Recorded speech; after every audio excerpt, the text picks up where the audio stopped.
Vai avevamo la devastazione dei boschi, sembrava un cimitero, no? Qui invece è un panorama variegato che va dai grandi allagamenti del Veneto orientale, credetemi, sono molto estesi, alle spiagge che in alcuni tratti non ci sono più.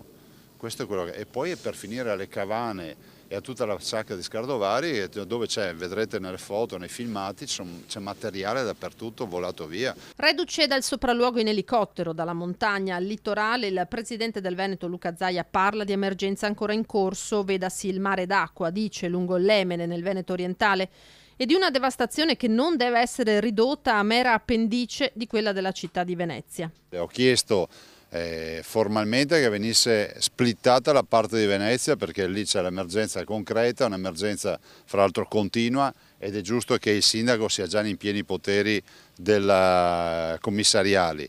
Dall'altro noi adesso invieremo il resoconto, diciamo, di quello che è stata questa calamità, questi giorni che ancora non sono conclusi, siamo ancora in emergenza. Ma il tempo è da stasera, inizia ancora piogge, presenteremo diciamo, una foto di quello che è accaduto e dopodiché ci sarà da parte del Consiglio dei Ministri, questa è la rassicurazione che abbiamo, ma non può che essere così, la dichiarazione dello stato di crisi e quindi lo stanziamento delle prime risorse. Continuano gli interventi, continua l'allerta, un nuovo avviso di criticità idrogeologica e idraulica con lo stato di preallarme è stato emesso dalla Protezione Civile del Veneto.